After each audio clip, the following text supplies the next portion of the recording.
Hello, everyone. Welcome to another episode of Roleplay Court of Swords. We're here. Max isn't. He'll be along shortly, Hello. maybe, or he won't. I don't know. We'll see. I was so nervous. You sent out the invite, and I was like, "Fuck, I'm not gonna be on time," because I'm just like swamped today. I ordered food. The food was like 20 minutes late. What'd you get? I ordered sushi. They canceled, so I had a Big Mac for lunch. Okay. It's the only food I've had all day. But that I was like, oh my god, I'm gonna miss like the time. Everybody's gonna be mad, and it's fine.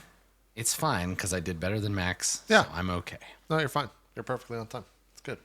It's good. Yeah. Yeah. It's good. Anyways. I copied you, JP, on the headphones. My old headphones were like being wonky, so I bought some new ones. Be careful about how tight they are, man. I gave myself some wicked headaches. I read about that. Yeah, my head is pretty small, so I think I'll be okay. But I did see that. I got them literally right before this. So this is the first stream. They sound good so far, though. Yeah, Zeke's also rocking some Bayer Dynamic. I think. Oh yeah. I forgot, Dan, what headphones are you using? He's using the 770s. Yeah. You're the 1770s, so it's the same drivers, but yours are the closed ones and these are the open ones? I think that's how that works, yeah. Yeah. Sick. Yeah. Dan, what are you rocking? Yeah, that's cool. Audio Technica. That's right. Okay. I forgot. Yeah, Max has the same ones, the 50s, Yeah. Yeah, those are the ones I was using before, but the left cup got all crackly and weird. Yeah, that's why I replaced mine. They were cheaply made, so it doesn't matter. I'm glad I made the replacement. It was yeah. So I added into my mix between the board. This is like whatever dumb streamer talk, or I guess if you're an audio engineer, you're like, yes, talk about amplifiers. I added a headphone amp into the middle of the mix now because for some reason my board has always been really quiet, and so now I can actually hear myself talk, and it's fucking great. Yeah, it's good. It's good stuff. That's how it should be. Adam, I heard we were going to have a talk about Control somewhere, maybe on Twitter. Can we? Everybody's played it, right? We've all played it now. Dan, you played it? Dan, did you beat it? Yep. I haven't beaten it, but I played it. Okay. About 75% through. There is a scene. There's just one scene I want to talk about. Just one. And how do we talk? I mean, everybody who played it knows what I want to talk about. How do I ask if Dan has got to that part yet? Hey, Dan, do you have the streamer I'll just take my headphones off. You guys can talk about it freely, and I won't hear it. Okay, so we're talking about Control spoilers until Dan puts his headphones back on. Can we talk about the maze? Yeah. Because I fucking hated it. It made me so angry. Was it hyped up to you, though? Everything else about the game was great, but I hated it so much. Did your chat hype it up to you? No, nobody told me about it. Okay. Nobody warned me. It just Oh, sorry. It felt. No, yeah, and you know what? Like, it's not about because Zeke, I know you liked it, right? You were into it. Yeah. That scene. Yeah. So it's not that I think it was bad necessarily. It just felt like tonal whiplash so hard that it just threw me out of everything they were trying to do. I do wonder how much of that is because of the fact that we had the licensed music off. Because I think there's actual music in other parts of the game where that wouldn't just seem so out of left field. Because I felt the same way. It was very out of left field. Maybe, yeah. I had it on. Oh, you did? Yeah. No. The copyright music or whatever. Oh, so you were hearing all the other music, is what you're saying. The copyright music only shows up through the radios in the game. It only plays in the radios. And it's not like the thing was that the game had this very austere kind of like bureaucratic vibe to it. All the fonts, all the architecture, like even the delivery of the information in the game was very austere and bureaucratic. And then it just kind of came out of nowhere with this like. Well, this is shitty moment. Yeah. This is how I kind of viewed it and how we discussed it afterwards because you had already done it and everybody in chat obviously wants to tell me how much you had to say about it and stuff because that's the way it worked. Yeah, that's how it works. And I was like, oh really? And we discussed it and the tonal shift I think was part of the thing he gives you, right? Is the Walkman, right? Yeah. Yeah.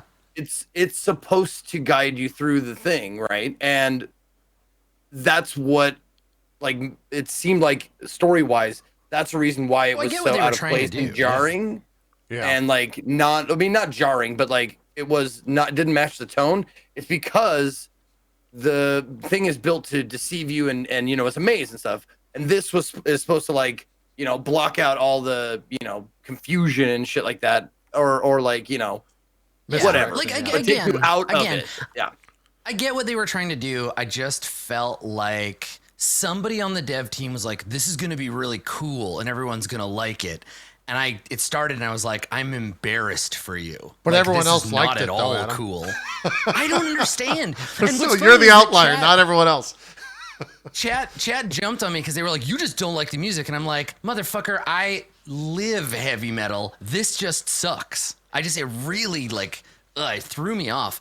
I think it's because what I like so much about the rest of the game was the polar opposite of that vibe. How it didn't say And anything. that- Yeah. Yeah, that exactly. And I that get moment just felt so like corny and awful. And it just, yeah, I like the maze itself. The architecture, like that was still really cool. But just the pairing of the music and the scene, like I get that it was diegetic and you were supposed to be like listening to the music on the headphones or whatever, but it just felt, I don't know. It just made me feel bad for the good stuff that the rest of the game was trying to do. I honestly was expecting, like, when it, because he tells you it's going to be different, like music or whatever. But I honestly was hoping that I was going to hear like his tango, like him singing the tango shit that he or was something. singing. Yeah. I was a little like thrown off by that because I was like, oh, he's been singing this whole thing. Let's hear it in full, like with orchestral background or whatever, shit like that. So I was kind of thrown, but you know, it really didn't bother me all that much. And it was kind of, I kind of dug like the absolute shift from what I had been used to, because it kind of like, honestly, kind of like woke me up a little bit. Like, because you get to playing that game and you're doing a lot of reading and it's a lot of quiet. See, I wanted them to continue yeah. that. It felt like, it felt like I get that. I think you're right. And I think if I had wanted to be like shocked awake, that would have been cool. But I was already so invested in all of the really cool stuff that was in it. To have that shift, it was a shift to a tone I didn't like as much as what they were doing before. And so I felt kind of like, no, give me back the thing you were doing. It was good. Don't take that away from me. And I feel like it just sort of spiraled off into like not being great after that. I feel it. I think we're going to talk about it lots more tomorrow. Yeah, I mean, me and Zeke imagine. are kind of withholding our. Well, and that's the thing. It's like it's art, commentary. right? So like obviously part of it is interpreting it. Part of it is knowing that like some people will like it and some people won't. And I'm not like angry that it happened. I was just kind of like, oh, this was a really weird move, and I don't personally like it. But again, like if I'm the only one, then it doesn't really matter. Yeah, I thought it was fine. Did you like the dynamite thing at the end? Oh, Dynamite thing at the end. Yeah. Where he sang the song Dynamite? Oh, yeah, like that. It's weird because that felt also like really jarring, but it felt jarring in the way that like the doctor is losing his fucking mind. That felt like it fit better, even if it was like weird and like, yeah. I liked it more, but it was still like kind of the same, like that weird tonal shift. It's still a little weird. Yeah. Anyways, that's Control. I think overall, though, it's a good game. I'm just saying, 90% of that game was great. I think the ending had pacing problems, and the ending just definitely threw a was bunch of like shit at you. The ending to You me didn't need was, guys, we're gonna do DLC. Don't put a bow on this. We're not done with this game. We're gonna do DLC. talk about it tomorrow. Yeah. You can I have still lots to do say. that. You can Yeah. still do that without having the ending that they had, where I was like, come on. It didn't fit pacing wise. It didn't fit at all. We've already had a shit ton of facing those enemies already. Dude, I got spoiler hands. Okay. All right. Yeah. I think you're right, Max. I think that they tried it every time the game felt like it really needed to be a video game. I think they flubbed it, but everywhere else it was great. Yeah. That ending felt very like, how do video games end? Okay, just like waves and waves of pointless enemies. Yeah. Yeah. Felt very beneath the rest good? of the game. Yeah, we're good. All right. Okay. Dan. And that was it for Dan. We just talked about. While we're trying to get Dan back on the playing phone, War of the Warcraft. I know he's doing. Max, I watched, and you know I watched you. I watched you suffer. I watched you suffer so much playing a video game. I have never watched a streamer before and been like, you can stop. It's okay. You don't have to finish this game. Wait, this what looks was this? so painful. What was he playing? But I didn't see this. Blair Witch. Oh, Blair Witch. Was that game not Oh, good? I can't wait. I can't wait. Oh, Was it bad? hey. 2 to 3 hours. First 2 to 3 hours are okay, and they have like a neat mechanic with the camcorder and stuff. Yeah. Being able to like manipulate stuff in the world. That's not even really that's a thing that they introduced in the beginning. But Sure. it was pretty cool. It had me kind of interested, and I was like, all right, cool. And then, like, around 2.5 hours or hour 3, it just turns into shit. Turns into absolute pointless shit that they're just trying to jam like shit down your throat. Look how deep this part is. It's all a metaphor. Here we're gonna elongate this painful sequence for a really, really long time. And you're like, fine. Oh God, I'm done with that. Nice. Hopefully they can wrap it up a nice way. And then the ending part is just another mechanic where you have to go through this thing over and over and over again while they continue to like whisper shit from, you know, the character's past and all that shit. It's just so bad. It's so bad. Yeah. It's so disappointing too. That's why I felt so strongly about it. I never tweet like, don't buy this game. It's shit. And that's exactly what I tweeted. I was like, do not buy Blair Witch. It's a crock of shit. If you play it on Game Pass, that's fine. That's more where it belongs. Yeah, it just like from that one part that I watched you play, I literally I was like, why? Like, why did no one in QA be like, this sucks and is not fun? Can we change this? QA. Yeah, right. Like they just did this thing where it's just like, cool, you're gonna just suffer through this, and it's not gonna be fun to watch or play or be a part of. And I just can't imagine that we live in a world where nobody in the team was like, maybe we should make this suck slightly less. Yeah. And then there were some friends of mine that responded saying like, oh, what? I loved it. And I was like, ooh. I know Elspeth, I think, really liked it. I think she was she was one of them. Yeah. We'll I name was and like, shame. wait. I'll name and shame all day. Yeah. Yeah. You know, I was surprised too. Diction said he liked it. And Diction is, yeah. I mean, Addiction too, especially, he's like usually a bit of like a story kind of film snob, like appreciates when things are well done as far as like not cliche, bad, you know, fucking film student kind of putting a video game together. Huh. It was bad. It was really bad. That's what that one threw me. I was like, dude, really? That's weird. That's weird. I don't know. Play it if you want and you're curious, but don't pay the full price for it. Get it on Game Pass. Okay. Will do. Wait, don't play it's on like Xbox Game Pass? Is that what you mean? Yeah. Okay. On Game There's Pass. too many like weird subscribe to my thing to get a shit ton of games. Like Ubisoft has one, Xbox Game Pass has one. There's a bunch. Does Epic have one? No. Epic, you just download the software and you get a bunch of games free. Anyways, there's too many. That one was just so painful. I don't think I've been like that in recent memory in a long time anyways, where I was just like, it's visible on my face. I'm like, don't care. Let's sprint through this as much as we fucking can. The chat's just like, oh my God, this is so bad. I'm so sorry. You have to do, because you're so far into it. You want to just finish it so you can finish it and be like, all right, cool. I played the whole game. So somebody, you know, if you say it's bad, people are like, well, did you play all the way to the end? Yes, I played all the way to the end. It's still bad. I despite many episodes of Court of Swords, evidence to the contrary, I care about you as a person, Max, and watching you stream that was like watching someone just stomp on your genitals over and over. And I was like, just make it stop. Like, please. So you mean like super enjoyable horrifying. then? Or, we're not. I mean, this is assuming Max Only does got not part want to of have that his story. genitals stepped on. So yeah, like in a bad way. Okay. Yeah, It was a that's whole- like a it was a whole Dodger fucking stripping thing. thing Steve Blair, there. Mike. The whole pegging thing. That's where that's really getting into. One of the best self plays I've seen in a long time. Yeah, really solid. It was really good. Solid cell phone. I liked it. Dan, you played Greed? You haven't just played WoW. I've watched you play a lot of WoW. I haven't watched you play Greedfall. How did you enjoy Greedfall? Greedfall is actually really fun.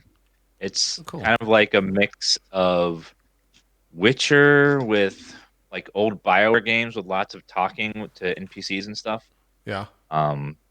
It's definitely a little rough around the edges. It's made by the same people that made Technomancer.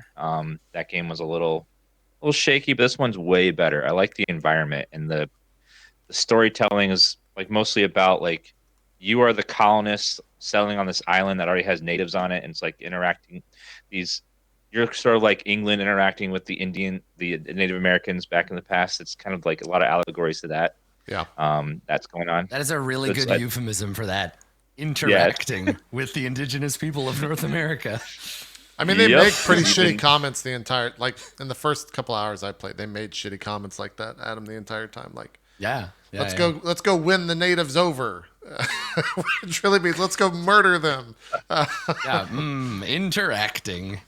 Yeah. Yeah, there's a lot of that. There's even like going to make treaties with the native population as some of the quests and stuff. But overall, it's got a pretty fun combat system. It's kind of like it's real time, but you can pause at any time to like look through your abilities and see what like skills you want to use at a certain moment, or find something in your inventory. So it's like real time, but you can pause. It's it's kind of like Witcher combat, where it's all about dodging attacks and then getting your melee strike in. And you can also do magic and guns and traps. There's lots of different ways you can mix and match your classes to make like whatever class you want to be. Yeah. But I've been really having fun with it. I think it's quite good for an indie RPG.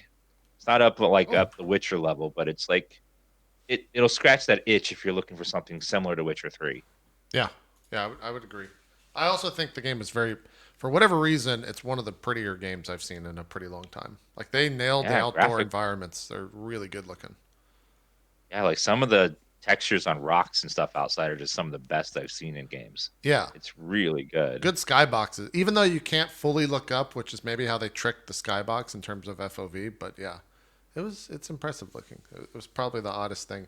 That, and I like the fact that when you go to sell something, it says sale, SALE, at the top. Yeah. But at the bottom, it says sell, SELL. There's a lot of fun translation errors in that game, subtitles and UI, stuff like that. It's pretty good. It's a lot of fun. Yeah, you can definitely tell it was indie translation. They didn't hire the top end people to do it. It's kind of a budget job, but Yeah. it works for most of the time. I think there's 3 or The 4 voice acting different... is actually really good. The voice actors are the English voice actors are phenomenal throughout the whole thing. Yeah, the whole thing's voice. Like, I didn't find one thing that wasn't voice acted. I don't know if you did. Yeah. I think you played a little bit more than I did. It's all voiced. Yeah. Yeah. Huh. That's pretty impressive. Might be where most of their budget went to be honest. The slight problem is it's worse than Skyrim at repeating voice actors though. 'Cause there's only sure. so many. So you run into like a character who has the same voice a few times, and it's like, okay. Well, I mean, there's only 2 or 3 ways you can talk about how to use a potion and Yeah. when you should use it. You know, you got to use the potion It's true. to heal up. So, yeah. What about WoW? What level are you in WoW? I stopped watching when you hit 52 last night. Are you still pressing on? I'm 52. That's where I stopped Okay. last night. All right. I haven't played today. All right. I want to at least hit 60 just to say I did it. Yeah. Man, you've got some tough times ahead. It starts to get pretty bad without the quests soon. You're gonna be in Winterfell Yeah, grinding the high the Yetis. 50s. Yeah. High 50s are a nightmare. Like, Yeah. yeah, it's It's gonna be rough. Oh well, it's good background for me to watch while I'm playing PoE. So keep streaming it.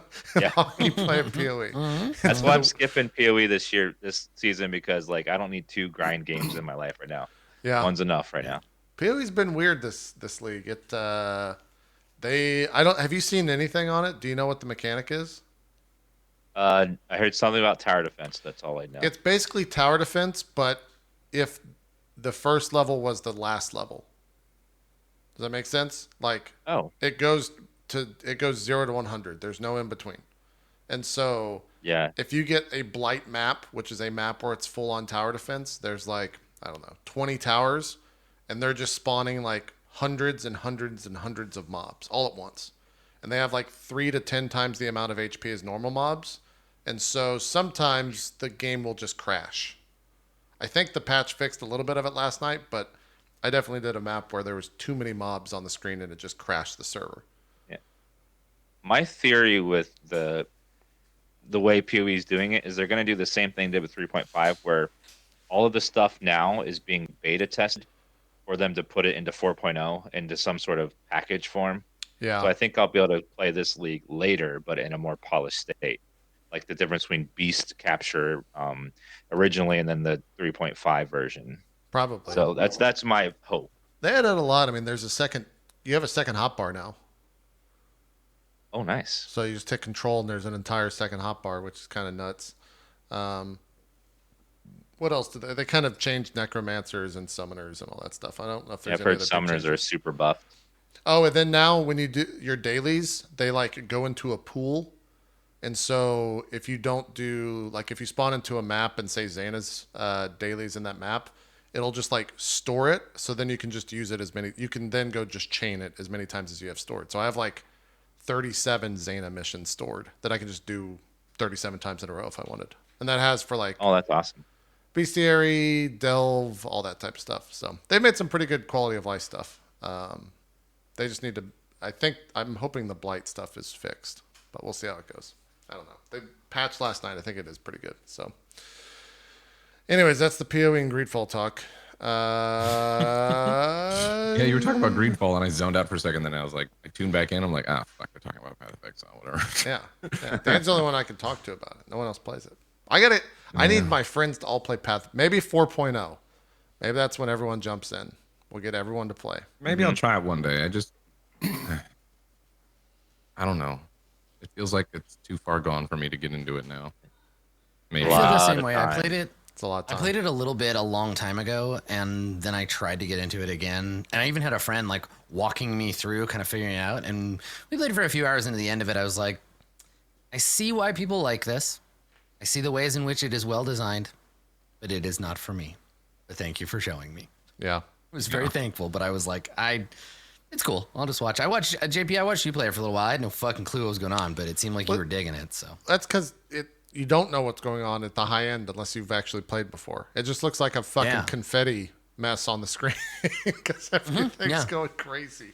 But there's like so much method to what's actually happening, but it just looks like a fucking jumbled mess if you've never played before. So that's kind of PoE in a nutshell. Anything else before we do the recap? Anyone else? Stuff they've been playing, watched? Going once. If you haven't watched it, go and watch both of the trailers. There's 2 trailers now for The Lighthouse. Oh, I saw the trailer last night where they just say what over and over. Fuck. So they shot, it sounds so like, it's so clearly like this dude's second movie after The Witch was really popular because he's like, I'm going to make this movie. I'm going to have 2 people in the whole movie. We're going to shoot it on 1940s film cameras with 1920s lenses. And it's going to be about a lighthouse in the 1800s. And it's just 2 crazy guys in a lighthouse. And it looks awesome. The trailer's fantastic. If you haven't watched it yet, definitely go check it out. They just say what? Why'd you spill your beans? Yeah. So good. Yeah. Wait, I thought the guy that did The Witch did Hereditary and those other... Is that not the same guy? No. So no, that's a different guy. But you have the same mistake I make sometimes where I was like, is this the guy? So one guy, Avi, some or other, I can't remember his last name, did Hereditary and Midsummer. And then this guy, Eggers, something or other, he did The Witch and Lighthouse. Oh, okay. I thought that was all one guy. I told someone without a question last week that it was all the same person, so I need to go tell them I lied. I mean, they're all pretty similar. Like if you watched all 3 of those movies, if you watched both of Ari Aster's movies, you watched The Witch, and I guarantee if you watched The Lighthouse, I think they all kind of fit together. I think that they're all like similar. Also, I think that it's easy to mistake them because A24 has the production company. Yeah, they have this tendency to find films by people that are kind of similar. Like they have a vibe. And I think that that's probably part of it too. Yeah. Max, what have you been watching on TV? I would run the recap, but I want to make sure Dan's here for it. So, what have you been watching on TV, Max? I don't watch new TV shows, unfortunately. Very rarely do I. So, like the old stuff. Star Trek, The Next Generation. Okay. I think you're one of those guys. Well, no, the next thing I'm gonna watch is probably like The Boys. I heard that was okay. It's not bad. It's, you know, Yeah. I should watch more TV, but I don't, unfortunately. I don't know if that's true. I feel like if you don't watch a lot of TV, you're probably doing okay as long as you're not like using that time for other like worse. Hardcore like, drugs. Time sucks. Probably a bad thing. Yeah, I don't know if it's a bad thing necessarily. I should watch more TV. No, you shouldn't. What I mean is I should watch more TV and do less heroin. Okay. You know what? Yes, You know what TV I have watched? True. What's that? This cancels TV. I've been watching Good Eats: The Return with Alton Brown. The Return. What? He's back? Yeah, they brought back the show Good Eats. I love that show when it was on. What network is or what? How do you digest that? Where do you watch that? I think you can watch it live when they air them on Food Network, and then you can also buy them on like Amazon Prime if you just as they come out. And then there's a lot of like behind the scenes stuff that he puts up on YouTube on his own YouTube channel. Do you still have a Netflix subscription, Max? Mm-hmm. You should watch The Chef Show. The Chef Show? Yeah, it's John Favreau and John Choi. John Choi? Those two guys, yeah. The one that helped him with the movie. Yes, it's those two guys just hanging out and making food with like Tom Holland and. Oh no, I've seen that. Yeah, I've watched that. Good. I watched it with like Robert Downey Jr. and stuff. Yeah, and they're just hanging out and all that. Yeah, it's good. That's a good show. I like Good that show. They're doing a season 2. It's out in like 5 days already. Nice. So get to watch. Yeah, I think I watched all, if not most, of the first season. Yeah.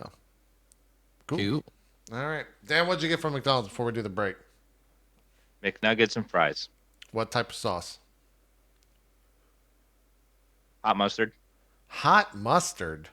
Wow, The didn't best expect one. that. Hot. Wow, that was mustard. a dark Yeah. horse candidate. That was More didn't like even know hot you had garbage. that. Am I right? yeah. Where's that? Man. Good take, Someone Zeke. throw Good cabbage take. at him. I wanted to get into the conversation. I hadn't said anything in a while. Yeah. You've just described the life of a internet celebrity. Like, I haven't said anything in a while. I better say something on Twitter. I have nothing to say, but I better just shout into the internet so everyone remembers I'm alive. Hot mustard. Hot mustard, though. I didn't even know that was an option. It's I'm like good. thinking about hot mustard in my mouth right now with this gum, and I kind of want to throw up. Like, what if this gum was hot mustard flavored but minty at the same time? That'd be bad news. Mustard. Do you like other sauces, or are you a strictly hot mustard man? I like their sweet and sour and buffalo too. Sweet. Okay, sweet and sour. Good. Sweet and sour is my jam. Hot mustard man. You're a hot mustard man. My Tinder profile says. Hot mustard, man. I dip my nugs in hot mustard.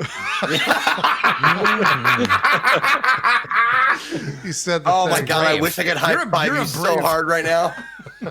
You're a brave man, Dan, dipping your nugs in that hot mustard. Gotta be careful. Gotta be careful. God. With that note, let's run the recap.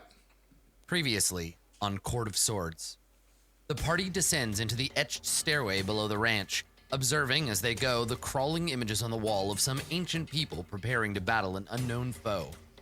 Maharib recognizes the figures and the stars they are entombed under from the night sky of the world. Arriving at the bottom, they open the door using the cards given to them by Bugfucker. On the other side, a strange room nearly identical to the one in which they fought Yodazo's father awaits. A sacrificial fire in a bowl of ancient provenance sits burning in the center of the chamber. Berg reads the celestial language on the edge of the bowl, a prayer for blessings for a new city, a city of brass. There is no way out of this place. After a time, Berg ignites his hammer and strikes one of the walls. The strike does nothing, but the light of heaven makes the walls weak, and one by one, beginning with Maharib, they press through the surface and head outside. Maharib, scouting ahead, finds himself in a desert of ash, made seemingly of an uncountable number of the cremated dead. He discovers a group of travelers over a ridge who cannot sense his presence. They discuss a crime they mean to commit, killing one of their own in order to protect the new city they hope to build. The memory loops over and over. The group is reunited after Berg, Ramus, and Amira make sacrifices to the flame. Broken Promises is stunned by the intoxicating nature of the place after removing her mask, and in the chaos, their presence here attracts the attention of a terrible visitor, a kind of undead specter. The skirmish leaves the party drained, but ready to push on, deeper into the vein, and its memories of the lost city of brass. All right, that's the recap. Dan, your new name is Hot Mustard Man Dan. Hot mustard, Dan. HMMD. D. That's your name. That's your new nickname. The thing is, we're all gonna start getting ads for hot mustard now. Are So we? thanks for that. I don't have I guarantee it. like an Alexa or a Siri or anything near me to hear. So You have a phone though. You got a phone. The phone's listening. Next Do- time I open Instagram, do I I, guarantee though? I'm gonna get a Do I have a sponsored ad phone, for Adam? McNuggets. you don't know me. Fair. Maybe you don't have a phone. That's not true. I know you do. I've seen it. So you have a choice, my friends, and I'm not sure if you have already decided which way to go or not. But there's basically two ways from here. I guess three if you want to wander the endless ash desert. The mass grave stretches out in all directions with only the gently curving hills to guide you. And the only things that you see is in one direction, there is a pillar of green light in the distance. And in another, there is an ancient and buried road of stone leading the other way. So you got to decide which way you want to go. But keep in mind, too, that Berg is at 1 hit point. Right. Maharib is a little bit... Oh, you're more than a little bit beat up. You're I'm at 36 hit 36, points. Yeah. Broken Promise is at 19. Even Ramus is a little bit beat up. And... and so you're in this like valley, surrounded by ash. It's a perpetual night. The sky is illuminated by faintly glowing clouds, and if there is a sun or a moon in the sky, it's hidden by them. There's a faint wind that's blowing through this place, and and you have to decide which way to go or what to do. Before you make that decision, let's do a quick review. There are some rules changes. As long as you are in the vein, you'll know when you're not in it anymore. So as long as you are here, perception and investigation checks are made with advantage. Everybody count your passive perception as 5 higher than it normally is. Any roll to resist disease or poison is made with a disadvantage. In combat, if you take the ready action, whatever you do when you take that action, you have advantage on it. And then spells and abilities that grant extra action or initiative bonuses do not work here. Illusion spells work better. Yeah, such as haste, yeah. Illusion spells do not, they have disadvantage when you resist them, and lying to anyone in this place is easier. You have advantage on it. Dan, what's your passive perception with a +5? Jesus, it's insane. 25. Okay. So I think like Ramus, everybody would notice this. You're all like more aware of the finite details. Someone has turned the resolution and the sound detail quite a bit up for you. So the grit in the ash blowing on the hot wind across your skin, you can feel it a lot better than you normally would. You can make out details of the environment around you better than normal. The shadows, the darks seem darker and the lights seem lighter. Everything is just like more. So yeah. What do you want to do, friends? We fade back in on the group of you, having just dispatched this strange ashen ghoul thing, and now you have a decision to make. When it died, what happened to it? It dissipated. It like lost its shape. So there's like no remains of it? There's no remains that you can differentiate from the ambient like environment of the place. Yeah, like it was made out of a cloud of swirling ash. There were like sharpened pieces of bone in that ash, and there was like maybe like a jawbone or something, like giving it some shape, but all of that has just returned to the ash in the ground. Okay.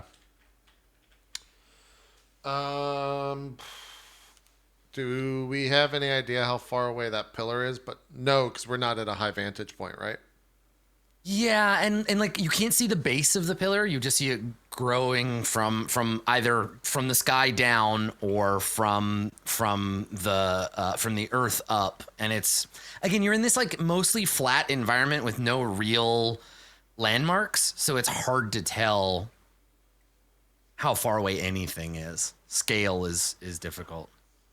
Okay.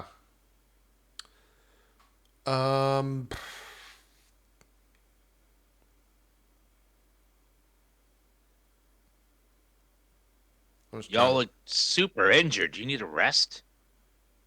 Like you're on death's door. I try to like hide it. You see me stand up and brush a lot of the ash off my arms. Maybe look over towards Berg. Remind me again where we are. Yeah, Amira. What? So you're speaking common. So Amira probably speaks over you. But you say that basically the same thing. She says in giant. She says to you, Maharib, while Broken Promise is speaking. She says, "Is this where you came from? This place is horrible."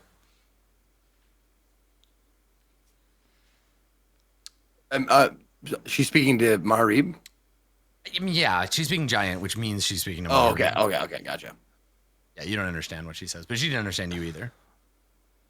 I think I ignore and I just look towards Berg and just say like, Berg, do you need to rest or can we press on?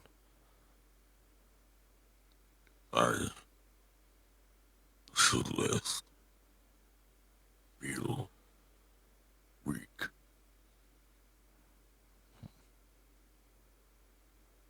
We could go back. I think we could all benefit from a night of sleep. Or When was the last time a you time of sleep, since there's no night. So where I come from. You took a long rest right before you came in here. You can't actually gain the benefits of a long rest for almost another full day. We didn't. We were did not. Oh, that's right. You took a didn't. short rest. Yeah. Yeah. So you could risk the 8 hours of rest here. Yeah, that's right. Yeah.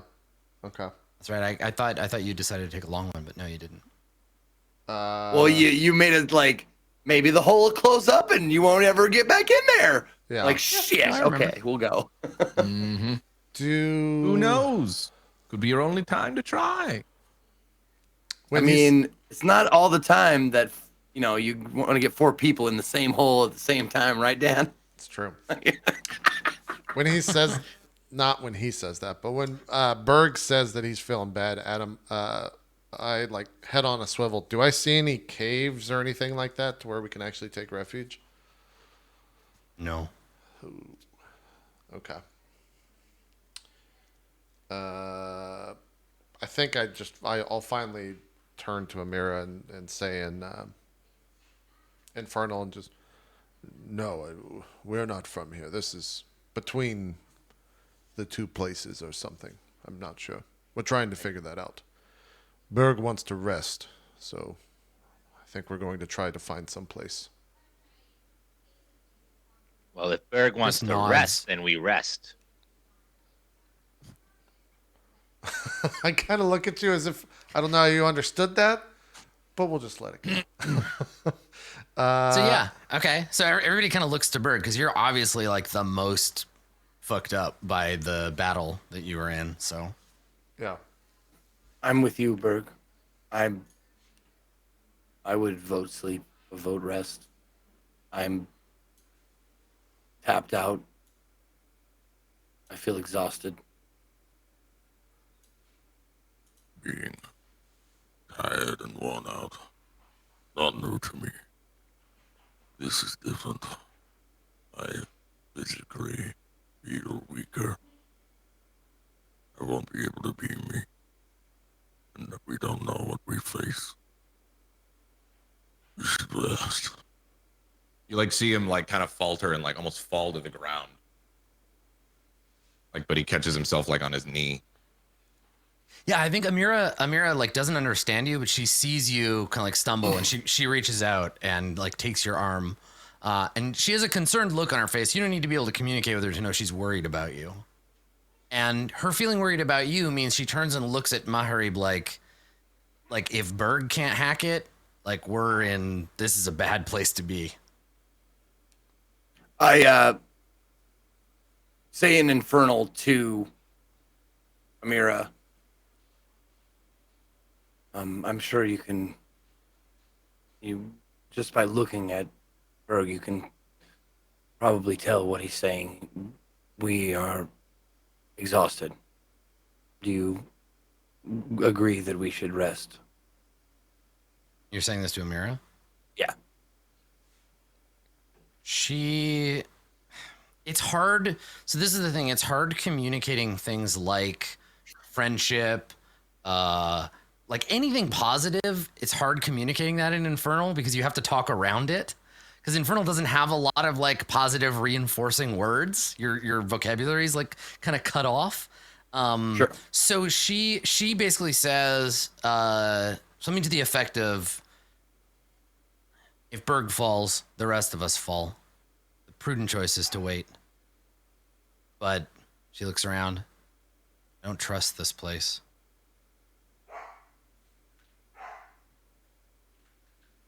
Well, then the next step, I would say, since there's a consensus, and I'm saying this in common, is to find a defensible position and set up for the night, or set up for a rest. Why find one when I can conjure one? Oh, I didn't know that was one of your abilities. I'll need an hour. Amira side-eyes Ramus like, what are you laughing about? Yeah, that must sound so weird. Berg's exhausted. What an idiot. I'll need an hour for preparation, but you can use that time to scout around us to see where we are while I prepare. Yeah, I start going up the nearest sand dune, or ash dune, as it were, and start scouting around to see if I can get a... I start casting Temple of the Gods, a 7th level spell. That's a big spell. Good lord, that's right. fucking novel. Fucking War and Peace up here, the spell. No wonder it Jesus takes an hour to Worst of cast. times, it was the worst of times. Good The lord. creation of the spell Temple of the Gods goes back eons. All right, so it takes an hour to cast. Oh my god, and of course, it's the perfect Ramus spell because he gets to pick how it looks, and oh my god, I can't fucking... It's gonna be terrible. So, let's talk about the temple. What is this a temple dedicated to? I think that I am starting to form my own religion, and if I can make it resemble what my new philosophy of unity and convergence of light and shadow, like it's half shadow, half light, dedicated to whatever, like half fountain, half the void, in between of the two, sort of like a yin yang symbol.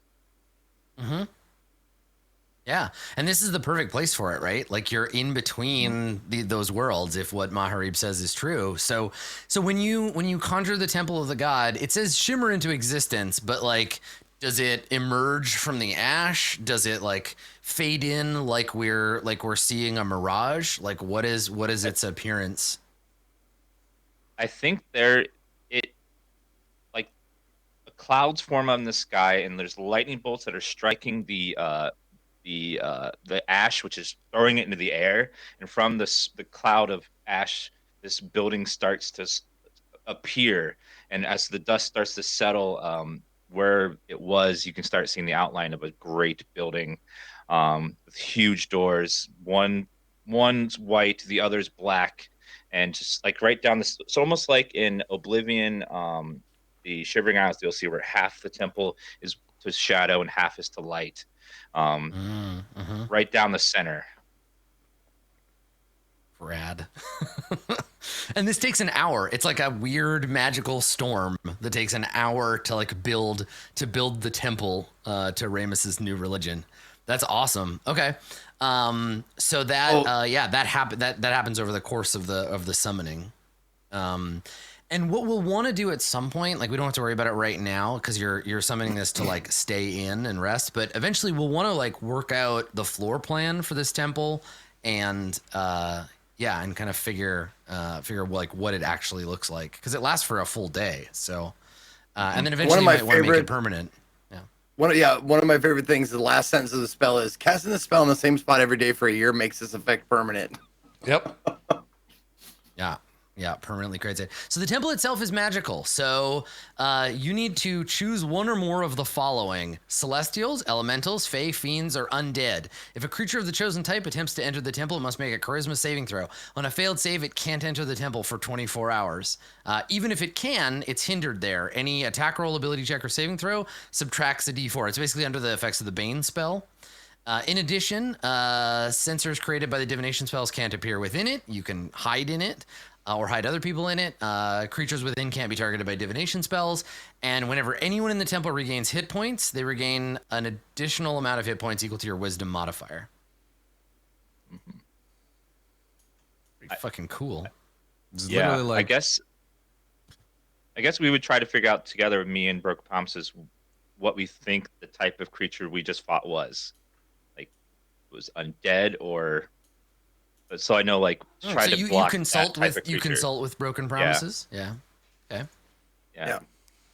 Can we do a roll with advantage with like Arcana or so, or Yeah, I'd be an Arcana check. Nature. Okay. Okay. My Arcana is 0. How about yours? I have a 1, so... Okay. Yeah. We'll let you roll. Oh, I have, and if that's cool with you, Adam. Oh wait, no, I only have one. Yep, Never mind. Fuck. Okay, you got a 15. 15? If you had to guess, there was nothing that indicates that these creatures were like demons or devils. It's obvious they're not celestials, elemental, or fae. So if you had to pick one from that list, you'd assume it'd be undead. Okay. And like that's what we choose to repel is undead creatures from the temple.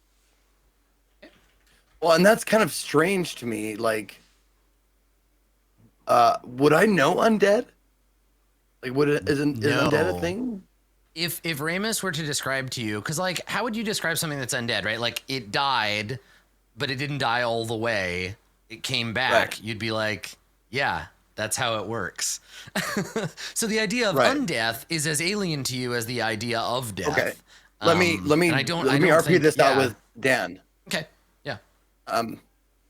So as we're discussing, I'm speaking of all the creatures that I've seen that I know. We're putting our heads together and stuff. And then the term undead is brought up, I'm guessing. So I'll just ask Ramus. I'm not sure what undead means. Oh, I'm sorry. I speak in these terms. I forget that you're not familiar with our world. No, when someone dies, they come back. That's the way my world works. Yeah, well, how do I put this? So in our world, you know that when something dies, it does not come back. It stays that Right. way. Right. Death is a permanent thing in your world. Now, undeath would be when something else goes into the body and makes it come back to life, but it's not what it was before. Something like usually bestial and sinister. Not like a puppet? Like it makes them Yeah. their puppet or something like that? There's different forms, but yeah, it's animated usually by what we call necromancy, a type of magic where you use magic to, like a puppet, master control the body and make it do what you want. But it's not the person, it's just the body. Is that like a personality, their thoughts and that kind of thing? It's just their body that's animated. Yeah, all that is gone. Like what they were is not there anymore. It's just a shell that's being used by magic or what we call spirits and things that inhabit these shells. If they're not cremated, that's why we cremate them. I'm sorry, cremate? You mean burn them? God. Yes, we burn the bodies. Oh, I see. You burn the bodies to prevent necromancy from occurring. Yes, and because heaven tells us it's a shell, we don't need it anymore. Like the spirits moved on. It's all that. I see. All that's bullshit, but that's a reason. enlightening. Thank you. I hope we never see one again. It's quite powerful and terrifying. Oh, some Yes, I'm are sure you'll get what you ask for. very strong. You'll never see another undead again.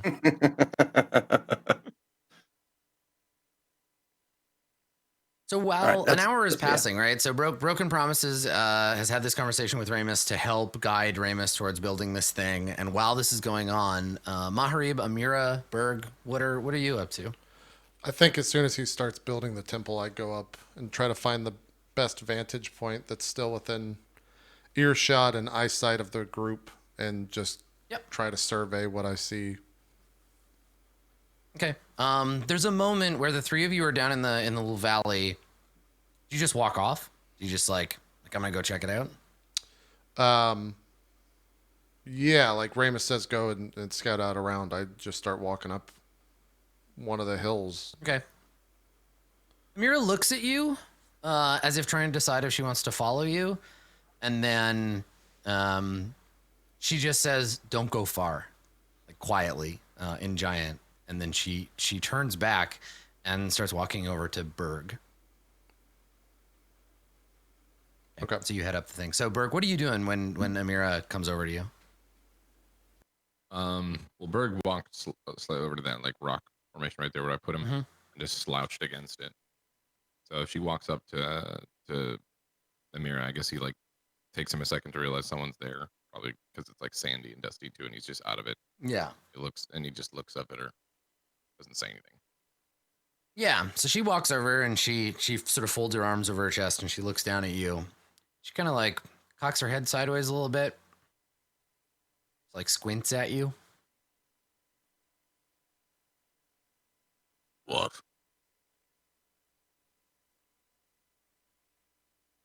Shrugs. And like she seems like she's just kind of like eyeballing you. With our passive perception being this high, would I be able to notice this? Yes, you notice it happening. Yeah, but your I'm gonna say Broken insight Promises is still around. Yeah. Your insight doesn't change at all. No. I'm just wondering if I could walk over and help them communicate to each other. Yeah, I mean you can see them. Like Maharib's gone off. Everybody down here. Oh, Ramus. I guess you probably take the necklace or whatever from Maharib so that he doesn't walk away with your light source. Yeah. So I guess you don't really need it, right? Like, because you're in the middle of like praying to your new religion, so I think you're fine. So we see the little pool of light walking up the hill, and everybody else down here has dark vision. So, Sure, you see it happening. They're having an interaction. If you want to go and become a part of it, you can. Well, I asked that just because if she continues to eyeball me after I go like what, and she like shrugs and then continues to eyeball me, or we just like look at her like Broken Promises. What's her deal? And I walk over. I was kind of eyeballing the situation and going like, maybe I should step it, maybe I shouldn't. I don't know. But he mentioned me, so I walk over, and I say to Amira in Infernal, Berg has questions. He wants to know what. I'm trying to do that Infernal thing that you said, like. Yeah, right. The what? Okay, Infernal skirts around. Well, it's like you can't say nice things in a language designed to be spoken by like the Mara, right? The Mara don't have nice things to say. You can make like promises, you can lie, you can pretend to be nice, but it's not like a language for like. There's no phrase for like I respect you in Infernal. Sure. It's like Klingon, like. We never had a word for peacemaker before him.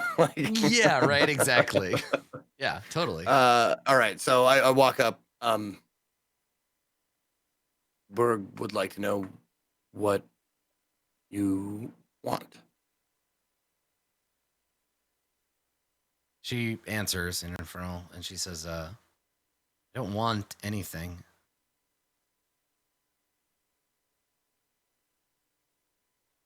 I'm just looking.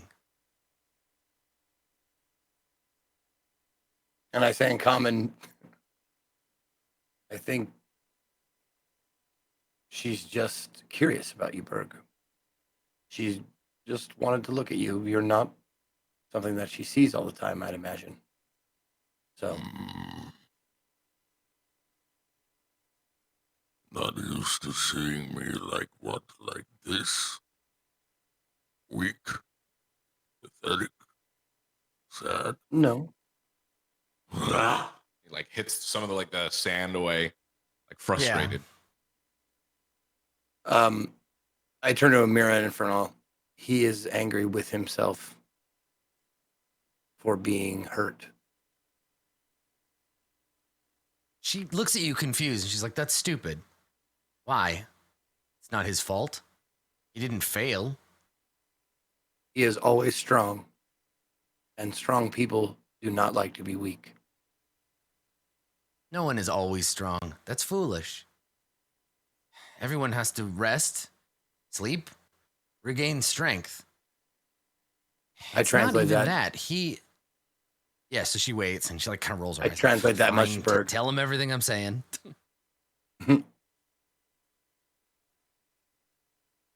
I know resting is normal. But lately, I feel like a burden. Not me. Not Berg. Never mind. He Mira feels looks at you. Yeah, she looks expectantly. Hey. not himself anymore. He feels like a burden.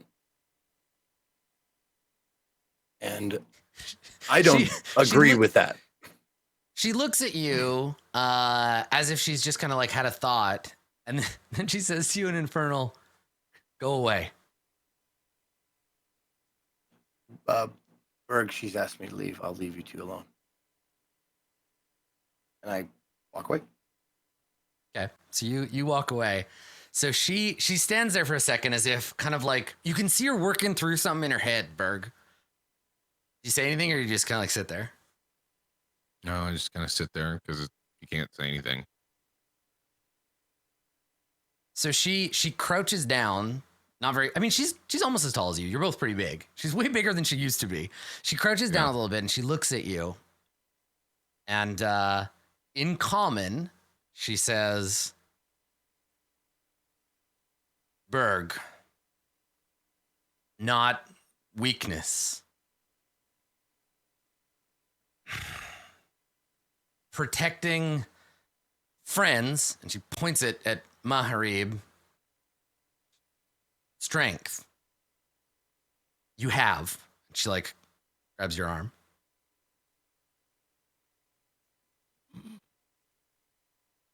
It looks at her arm, like grabbing his.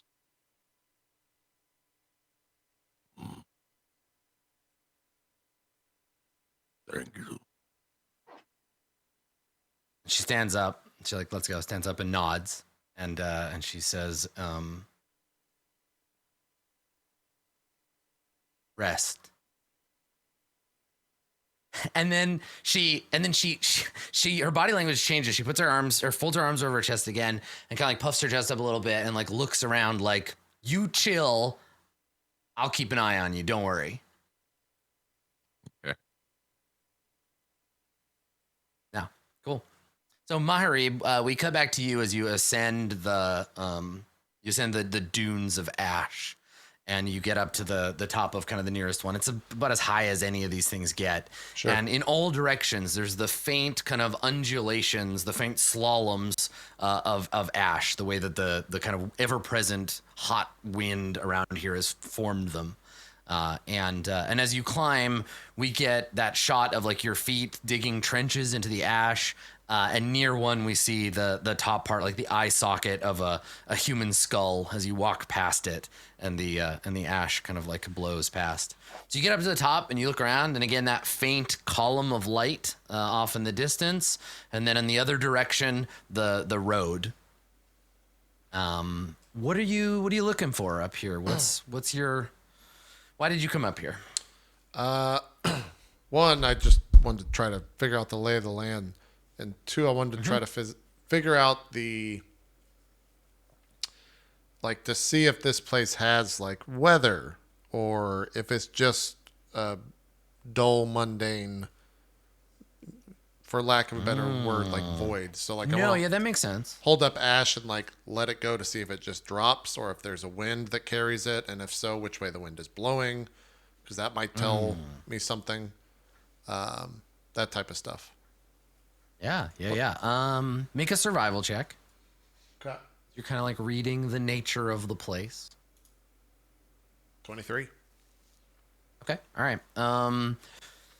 So the clouds in the sky, there's this like heavy cloud layer with no break in it. They do appear to be moving. There is like a hot wind that blows through this place. So when you filter the ash through your fingers, it does blow in a particular direction. You still haven't got sight of what's like lighting this place because it's behind the clouds, but the clouds never break enough for you to see it. And that thing hasn't moved as far as you can tell. The beam of light hasn't? No, the like, you know when it's like really cloudy and the moon's out, and you know the moon is there because you can see the light through the clouds. There's a patch of light in the sky, but it hasn't moved. It hasn't got any higher or any lower. Okay. It looks like the moon if there were clouds in front of it. Okay. Trying to think if there's any questions that I could ask, but I don't know what would tell me more about this place. Is the wind always going in one direction, or is it changing? It doesn't appear to change in the time that you observe it. Does it feel like there's humidity in this spot, or is it just like a dry heat? No. Yeah, that's the thing is like already, like you can feel like your mouth getting dry and your skin is all dried out already. As much as the great glorious temple of Ramus is going to be an ostentatious mess, it'll be nice to get out of the wind for a minute. If you are expected to trek through this desert of ash, it's gonna be rough. It maybe occurs to you that you're gonna need like more water than you thought. Are we in Vegas, Adam? Is that what are we? Yeah. Is that what you're describing? Yeah, you step off the plane and immediately you just turn into a raisin. You just shrivel up and just fall to the ground dead, mummified instantaneously. Yeah, and to answer your question about the direction of the wind, it doesn't seem to change, and it seems to be blowing almost exactly in line from the column of light towards the road. Like you could draw a line from one to the other. Okay. The wind is blowing from there towards you and past you, and then down the road. And then with a +5, my passive perception would be a 19. Do I see any of those other creatures, at least on the surface? You see little dust devils that form and die throughout the desert, kind of here and there. You watch like occasionally the wind will uncover a piece of bone that like tumbles slowly down the side of one of the dunes, but there's no sign of life or unlife that you can see. Okay. I have a pretty good line of sight to the rest of this like area that we're in, right? In terms of the ground and anything that would be approaching. Would that be accurate to say? Yeah, I mean, from up here, you have as good a view as you'll get anywhere. But the whole thing, remember, is undulating. So sure, if something is far away and it's in one of these like little valleys, it's not necessarily it could that. approach. It's more from a protective point of view. Is this the best spot to be able to see anyone that's coming? Because Ramus is obviously making a lot of noise, and it would make sense that that I would think that the last reason, or the last time that thing attacked, it was because Broken Promises was making a lot of noise. Yeah. Okay. So I'll stay up here until it's finished. This is the best you're gonna get.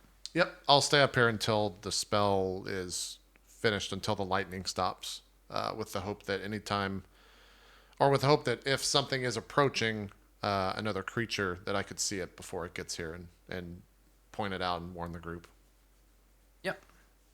Dan, when Ramus is gonna build when he builds his temple, do you build it in the little valley, or do you build it up on top of one of these dunes?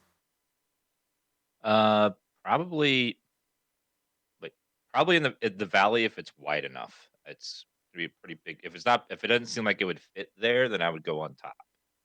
How big is this thing? You can make it as big. You can make it as big or as small as you want. It says up to 120 feet. So you could make it like a little shrine version, or I feel like if Ramus is going to conjure a magical temple, it's going to be the full 120 feet to a side. Yeah, it's gonna be the you can big make one. it smaller if you want. Yeah, it's going to be the big guy. Okay. Yeah, it'll fill. This would be a terrible, terrible place to build something like this, but you can if you want.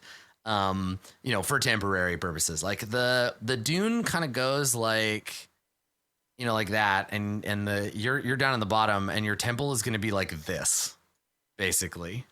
It just like fills the whole thing. So Maharib, you'll be up here, and then the temple will be like, it'll just appear in this little valley. Yeah. So that's a thing that will happen in an hour. Sorry, I didn't mean to delete you, Zeke. So what do you want to do? Is there anything else that you want to do while you wait for this, or do you just watch? Because like this is like a fireworks show, watching this thing get conjured from nothing. It's a level 7 cleric spell, so this is a pretty significant indicator of Ramus's power. Right? He's literally conjuring a magical building from nothing. Yeah. For me, I mean, it's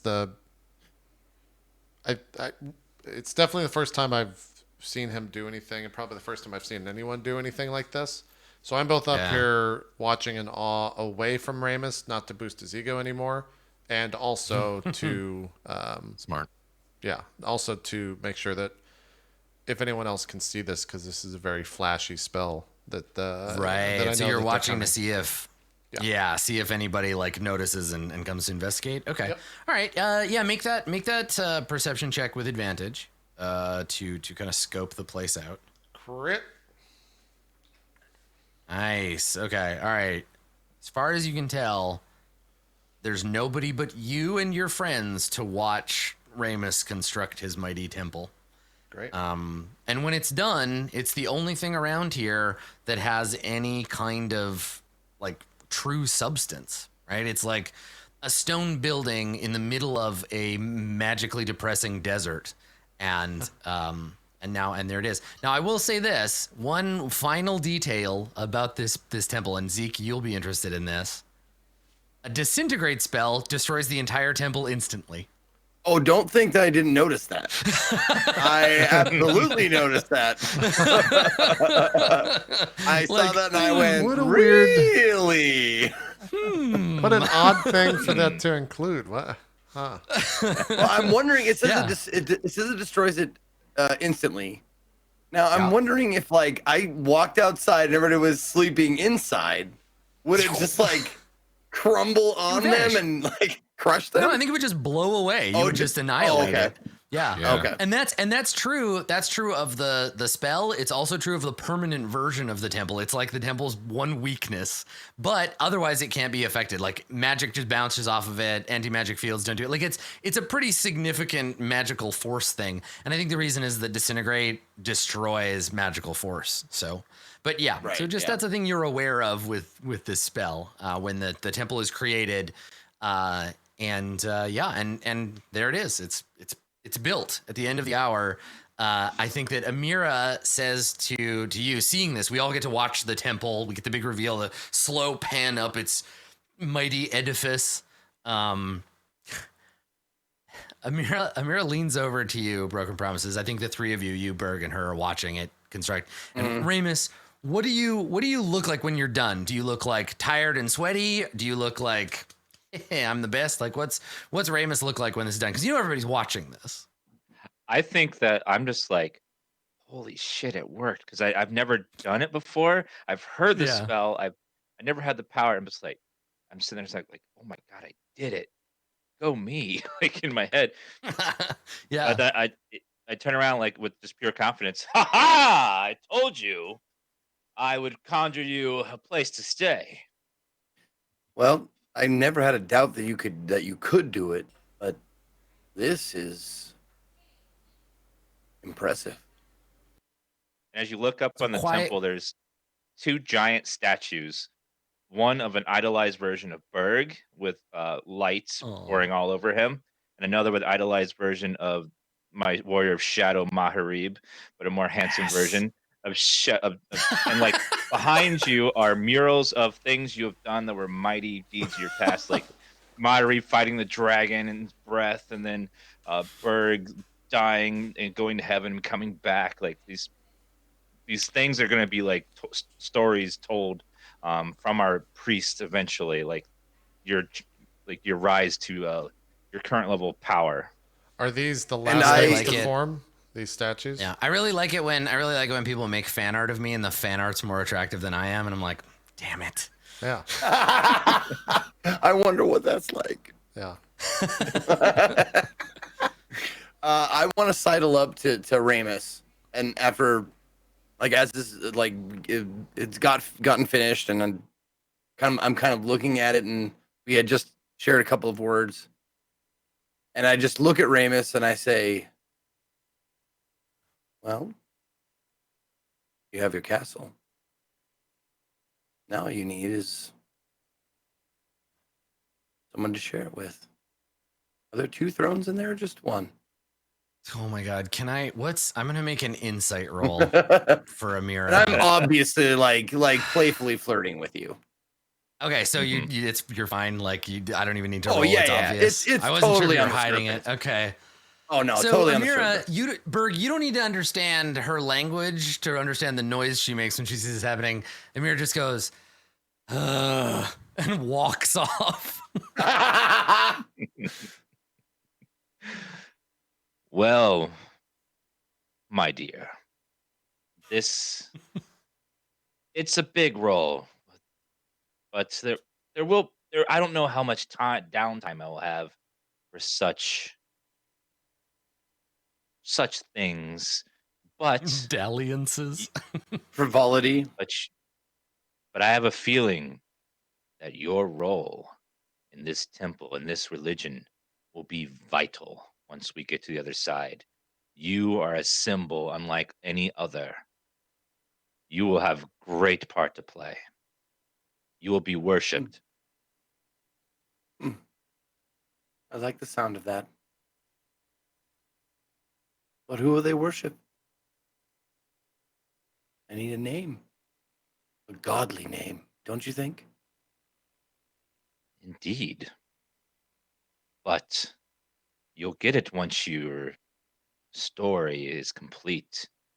You have to make it through to the other side so they can see the lie in front of them that you do exist.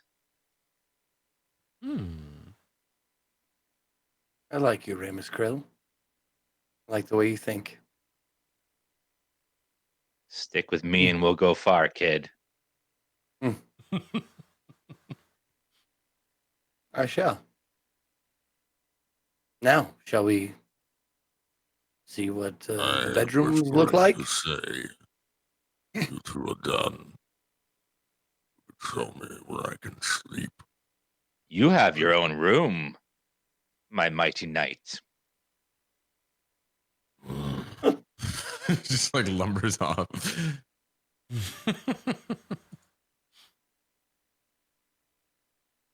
Normally, So he'd it say seems, thank you, Maharib, but that right the- now he's just done with. He's like, I just need to sleep. Yeah, the temple has been constructed. It is awaiting. You can see from up on the hill people starting to go inside.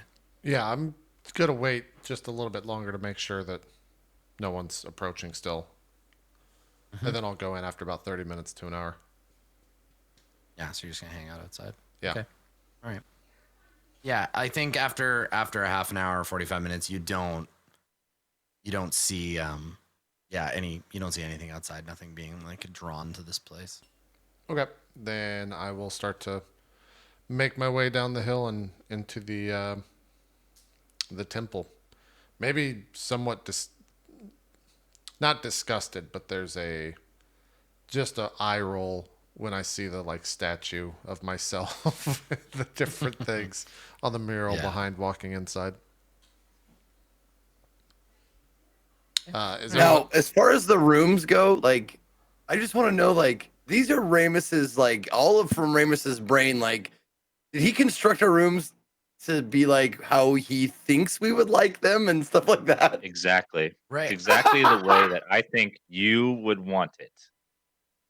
based on how well I know you. Would you like to give us like a brief description of each character's room according to Ramus? I Like can't Berg's wait. room is going to just be a very plain bed, no decorations, and just a wall of nice weapons on the wall.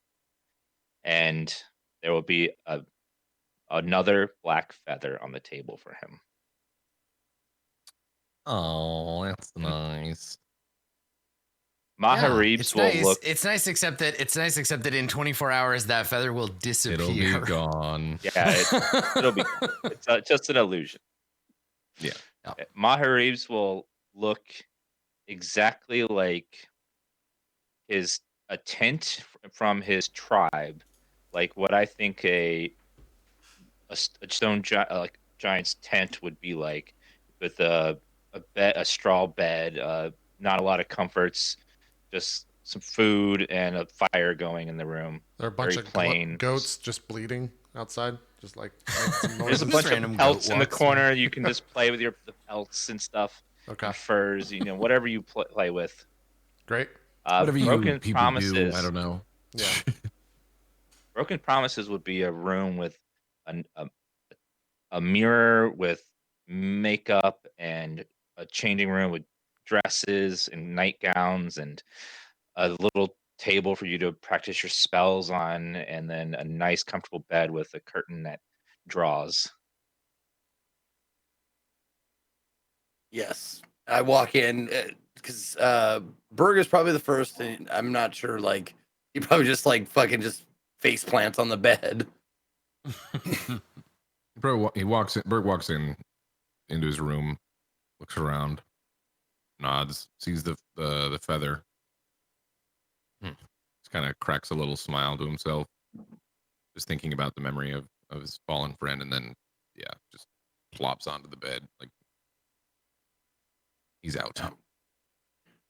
I look around my room, nodding, smiling, very wide, knowing that I can't like put on the makeup or anything like, or put on the dress, the robes, or anything like that. It's all I'm pretty familiar that this is illusion, that kind of stuff. But the attention to detail is impressive, and the curtain, like, it's exactly what she's like always wanted: a nice bed with a curtain, and she damn sight better than safe houses and that kind of shit. Yeah. So she fluffs up a pillow, takes off her I don't know, shoes, sort of. They're more like fabric with like a hard sole on the bottom. So then kicks them off and lays on the bed. Remarks about how soft it is. Dan, is there a watchtower in this place? Yeah, there'd be a bell tower with you could go up inside and look out from. Okay. That's You have to find somewhere to climb up and ring the bell to let all of the villagers know that it's Krillsmas and that they must come for the Krillsmas feast. And how would they know if you don't ring the mighty Saint bell? Krill. And the bell sounds just like those spirits that fly around. See, I was gonna go with the two gargoyles that you had to kill before you got up to ring the bell, but you went a different direction. I mean, there's probably just wait until the real version of this temple. Sure. I'm pretty sure there's green Yeah. monsters all over it. Okay. All right. Yeah, so I'll walk in and kind of see the room and still roll my eyes, because in Maharib's mind, this is all just the work of heaven, and so it's not like he has a hard time respecting it. But I'll make my way kind of in the center of all the rooms and just regard like, I'll take first watch. I'll be up in the tower, and I'd start making my way up the tower. All right. So you climb the tower to watch. Yeah. Did you, Ramus? Is there a place for Amira to go? Mira has a cot right outside of Berg and Maharib's room, so that she can sit there and guard the two of them all night, because I think she would like that. Okay. All right. So she just ends up there and ends up kind of like sleeping, sitting up. But yeah, the exhaustion from the battle, everybody gets a chance to rest. Your rest isn't interrupted, Maharib. You notice, I think you notice as you're like relieved. I guess who comes to relieve Maharib from watch? Who takes watch second? I think I would, since I'm not that injured. I would come second. All right. So you start to notice what might be like a storm or something on the horizon. Like the clouds are darker there. And by the time Ramus comes to relieve you, the wind has picked up like a fair bit in the tower, and you can feel like something is changing in the weather. Okay. Can I pinpoint what? You can make another survival check before you go. So the two of you are up in the tower right now, and you look out, and Ramus, you see Maharib kind of like scoping out the distance. Yeah. Do I hear him approach? Yeah, I think so. Okay. I think once I hear footsteps, I think you hear I have a robe with a bunch of dangly bits on it of sparkly jewels and stuff. So you hear the jingle of it coming up a ladder. Okay. Yeah. And maybe I just look back. Ramus, it's changing. Do you feel that? I see some clouds in the distance. What is it? I'll make my check here. You said perception? Is that what you said? No, survival for Survival. like weather, being weather-wise. Can I get advantage with Dan helping? Yeah. If Ramus is gonna take a look too, then yep. Okay. Survival. Jeez, 23. 23. Three 23s in a row. What the fuck? Oh, wow. Yeah. Weird. So the two of you, it looks like I'm not a meteorologist, so I don't know the correct term for this. It's like the front of a sandstorm, but it's ash. So, yeah. A haboob. Yeah, I don't know. There's it's not called like haboob. it's a kind of sandstorm. It's not like a Mad Max like hundreds of feet tall like wall of ash, but a storm is storms a brewing. Huh. Okay. Yeah, then I point to it. You see that, right? Yes, that doesn't look good. How long will the structure stay up? It'll last a day, but whatever that is will probably be here before then. So we should get our rest. We should be safe inside, but I don't know what that is. Great. This place shouldn't exist. I don't know what this place is. I don't know what that is. Something to do with the mages, I'm sure.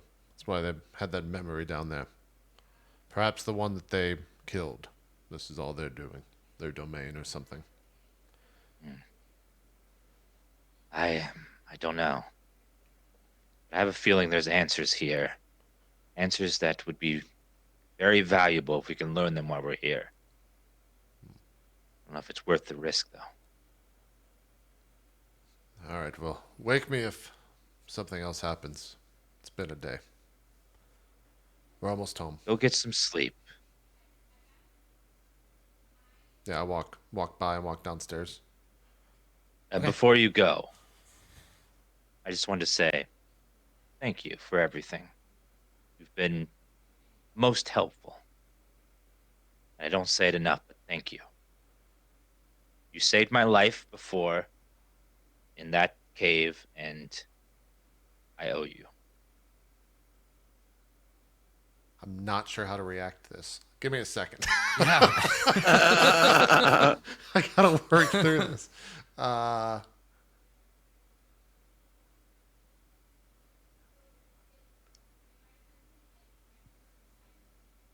You see me like you see me dead. Ramus is a nice guy. You see me dead stop, and like kind of Not while looking at you, but you see me just stop and maybe just turn the opposite direction and look back. Well, it's my duty now, so I appreciate that, but you need not thank me in the future. I guess I'm sworn to you by whatever this deal that was made. Very well. Sometimes I can be a little rough to deal with, and I'm sorry. I appreciate that. Good night, Ramus Grill. Good night, Mahari. Rest well. I think we'll all need it. And I look over to the storm. Yep, I walk down and go into sleep. Probably a little So mentally fucked after what Ramus just did. Yep. So you head downstairs thinking about that strange exchange with Ramus where he apologized for being difficult. And Ramus, you're left alone up in the tower, looking out at the valley and at the desert. And I think within like an hour of your watch, the windows downstairs start to rattle. The ash is starting to blow around in the storm, which Max correctly pointed out is a haboob. The front of that storm begins to affect the outside of your Hold on, we're not temple. Max. How the fuck did you Google this? There's no way you just knew this. My haboobs, let me tell you. GassyMexican knows his way around a haboob. No, it's just such an odd thing that I learned about forever ago, and I committed that to memory because I'm like, that is such a funny name for a storm made of sand. Huh? Okay. Yeah. Sorry. It's Anyways. it's an Arabic word that means blasting or drifting. So yeah, as promised, you see it starts to the point where like Ramus, you're upstairs, and so this dust storm is starting to blow through the open part of the tower, and like your eyes are starting to sting, and it's like a hot wind, and this is just the edge. If you stay up here, the whole thing of it, like very soon, this whole storm is gonna hit up against the side of the temple, and you will not want to be up here when that happens. Yeah, I think once it starts getting bad, I put the book away and start walking downstairs to where it's more secure. Okay. All right. So yeah, down below, I think anyone who like we probably have like scenes of you inside because you don't have to be sleeping the whole time, but you have to be resting. But we see scenes of like maybe Berg, you hear the windows rattling and it wakes you up. You can hear anywhere where there's like a flume for smoke to escape, you can hear it like wind whipping across the top and like whistling. The beginnings of the storm are mostly quiet, hissing sound of the air rushing against the building, but it keeps growing in intensity the longer you wait.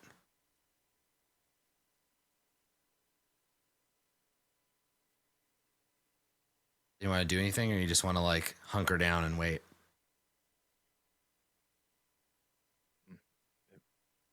I'm asleep. I think I would just keep hunkering down, looking out the window, and try until my watch is over. Just I don't know what we would do right now, so I just all right. So by the time Ramus, by the time you're done, who is next in the watch?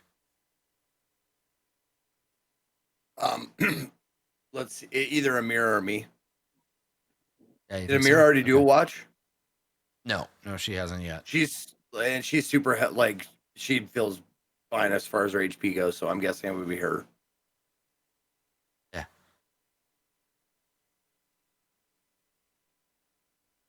she's all right. Okay, so she just like comes. She can't talk to you, Ramus. So she just wakes. She comes up to you and kind of just like nods, like moves her head back towards like wherever she assumes your room is. She's basically just like, okay, you're done. Like just gestures for you to go. I bow to her and start going off to my room to rest. Okay. All right. So, Broken Promises, you are woken up by Amira. She's like, knocks on the door of your room, I guess, and you wake up. Yeah. I You come to throw off come to the whatever door. was covers or whatever and go to the door and open it. I don't even I don't crack it. I just open it wide. Yeah. She looks concerned. And she says, something's happening outside. What is it? Come look. I follow.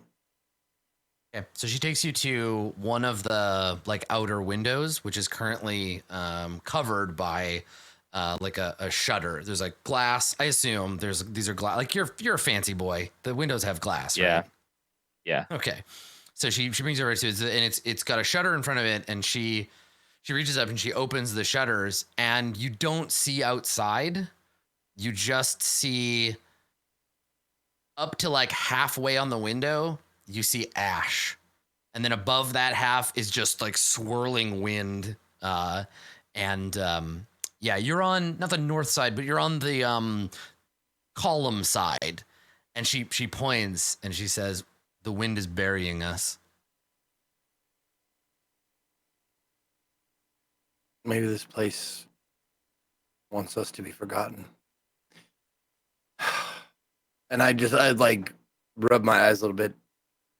So while you're doing that, she shakes her head and she says, I feel in this place guilt, shame. I think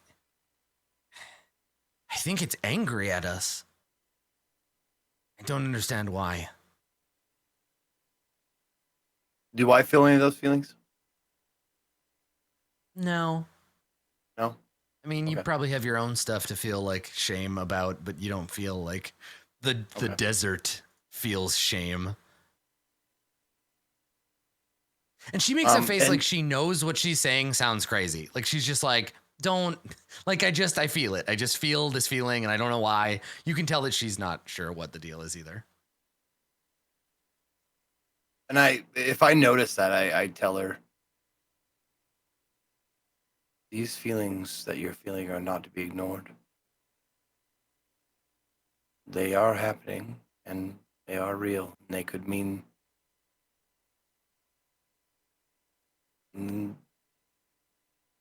portents of things to come. Well, what? Yeah, she says in Infernal, she says, I have the thing I felt while I was on watch. Not my feelings, but and then she says a word in giant that you don't understand. It's hard to explain. I need to talk to Maharib about it. But the feelings of the place of this she land nods that we're and in? she nods and she points at you and she says that word again. I think I understand. It's like when you walk into an old building and it has a feeling that washes over you. Like when I walked into the basilica, it was a feeling of reverence and duty that would just wash over me, and it was palpable. I could feel it. It was there. And maybe this is more amplified. It's a bigger feeling, so it has a more of an effect on you. And she's nodding while you're speaking, and she leans in and says, "This place, I think it hates us." And the window like rattles ominously as the wind buffets against it. Do you think we should wake the others, or because we do need our sleep and we need to regain our power, but if we're going to be buried, how many watches is this? Is 3 watches in? So it would be like 3 to 4 more hours. Yeah, a few more hours. Yeah. For us to get like a full rest. Yeah. Right. And how far up is this window as far as the entire building is concerned? Like, if need be, could we get up to the bell tower and get out? Like, if we were buried up to the bell tower?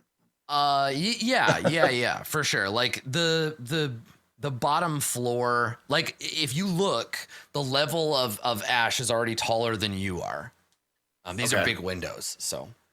Okay. Well,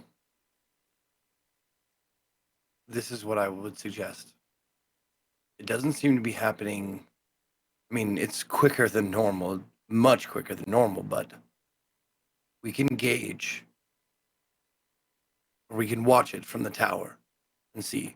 And once it, if we have it, if we wake everybody up when it hits a certain point, what do you think? Because I want Berg at his full strength. I want Maharib at his full strength. I don't want anybody to go without the rest that they desperately need. The tower, it's tall but open on top. Not safe.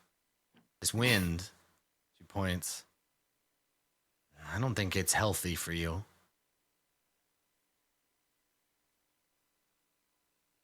Well, the other option is wake everybody up and we leave this place and we are out in it with no walls or ceilings.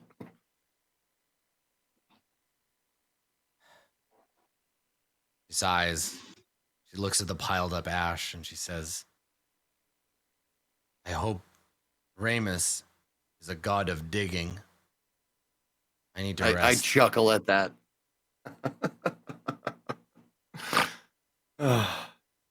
Maybe he will be at that. He wants to be a god so badly, doesn't he? She shrugs. I try not to think about him. I have to sleep. So, keep an eye on things. I will. And so it's about time for our watch to change then? Yeah, she came to get you. It's maybe a little early, perfect. but... Perfect. Okay.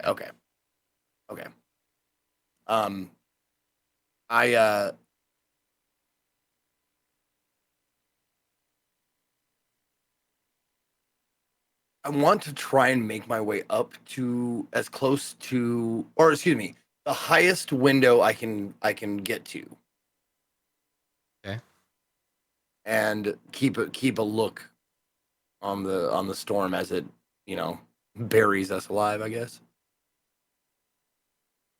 Okay. So the description of the temple, you make all the decisions about the temple's appearance. The interior is enclosed by a floor, walls, and a roof with one door granting access to the interior and as many windows as you wish. The temple's interior is an open space with an altar or idol at one end. So it's the main room. And then there are like some other rooms around the outside, and it's got a tower. I think it's just one floor. So it's up in the tower or it's down here. So you're not going to get any better look at it. Okay. I'll take some fabric from my cape and put it around my mouth and try and like do the same, shield my eyes as best I can, and try and head up to the tower and keep a watch while trying to keep as much out of the weather as I can. Oh, you still have that mask on from. Oh yeah, I do. You're wearing a mask this whole time. Yeah. Yeah, I forgot. Yeah, totally. Okay. Yeah. Okay. So I have so the you want mask to go on over and to I go, the yep. you want to go over to the tower entrance and open it? I gotta put that in my inventory so I don't forget. Okay. When you get to the entrance door to the tower, the door itself is like rattling.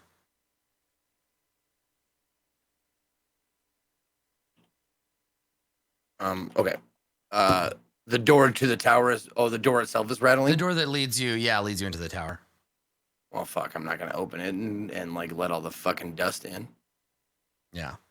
So I think better of it. I'm like, well, fuck that plan then. I guess I'll just keep an eye on the windows as best I can until I can't see anymore. I've got 2 hours to spend, and the worst that would happen is that we would be buried underneath this ash. And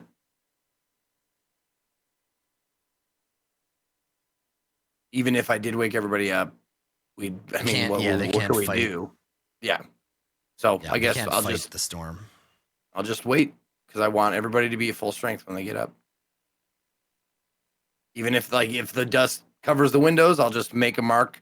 Like, you know what? In fact, I'm gonna go and make a mark like every half an hour. If I can kind of judge half an hour and be like, that's how high it went. That's how high it went.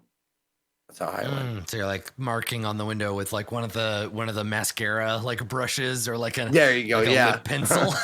Yeah. So, yeah, that's really cute. Yeah. So you're just using the makeup to like mark as the okay. It's fast. Like it's in over the course of an hour.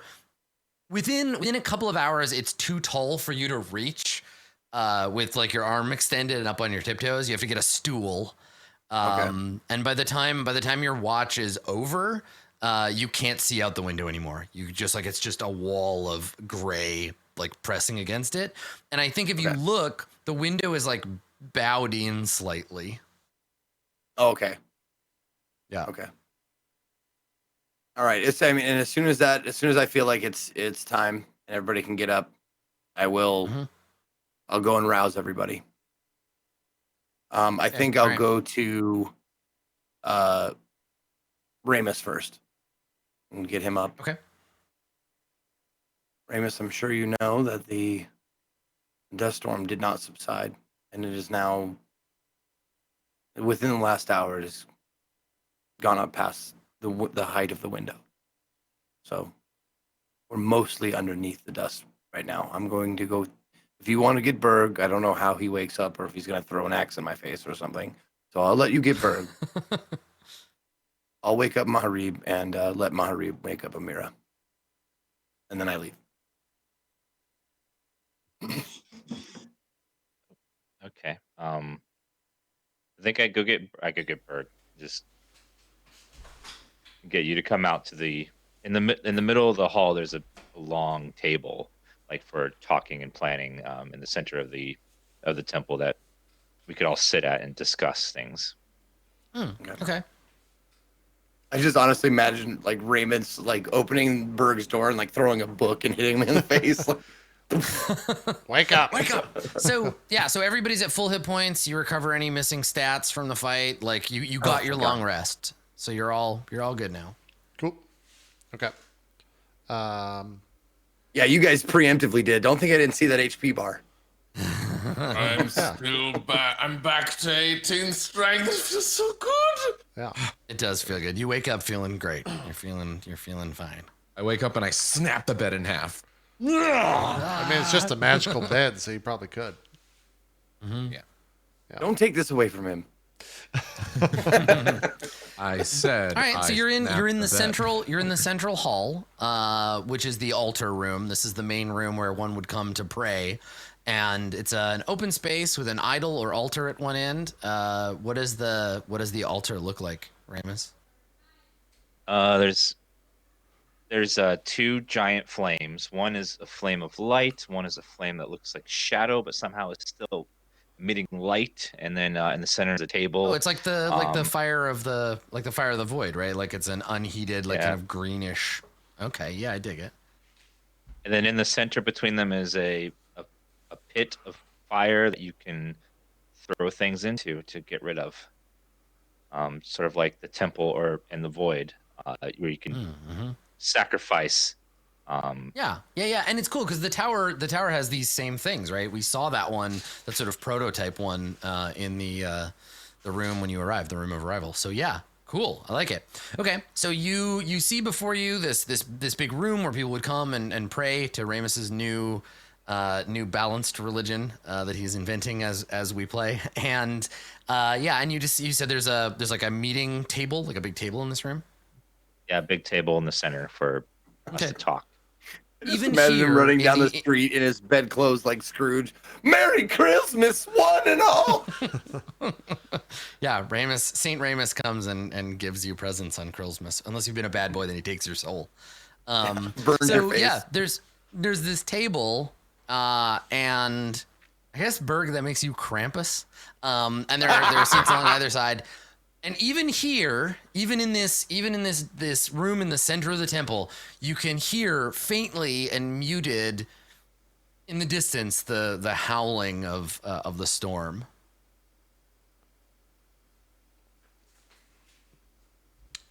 So as you can see, and I point them to the marks, for my watch, which was around 2 hours, that's how fast it went up.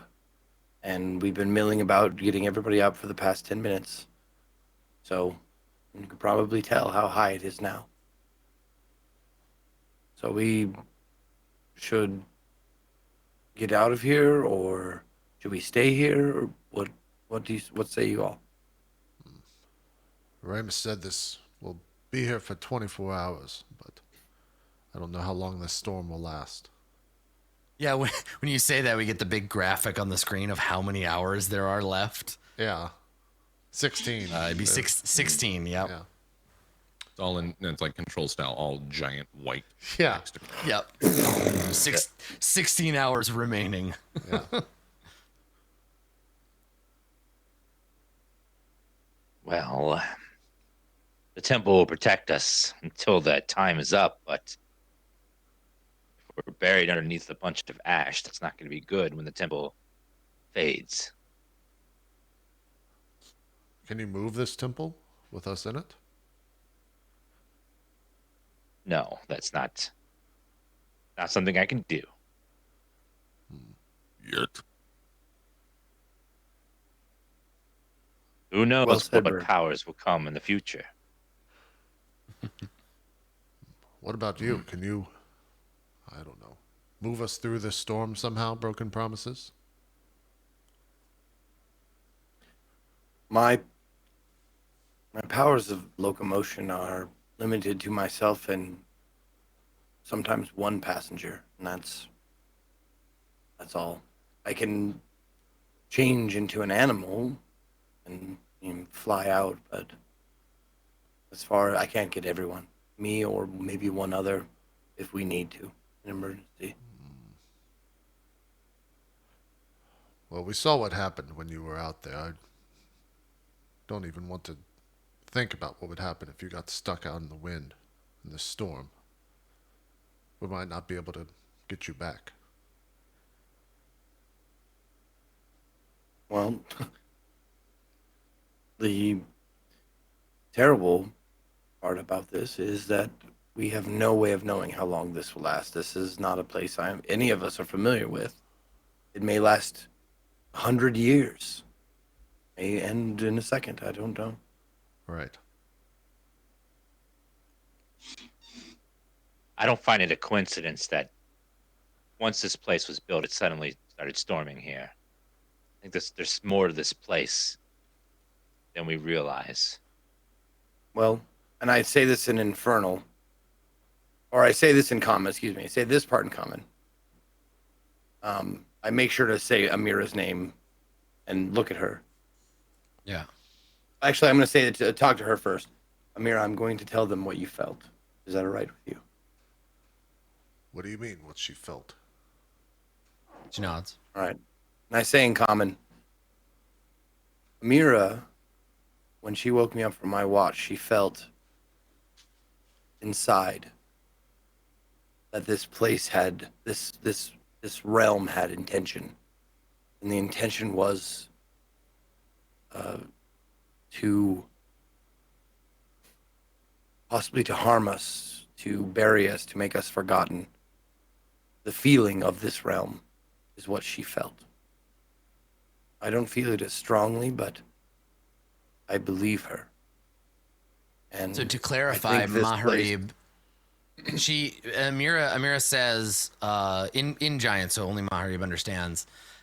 She says something to the effect of, "Oh, the word gods." Yeah, she says the gods of this place are unhappy.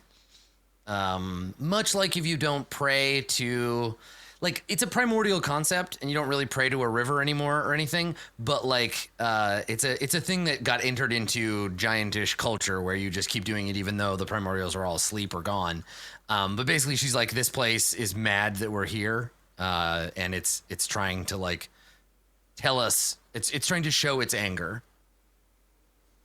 Okay. She says that to me, and I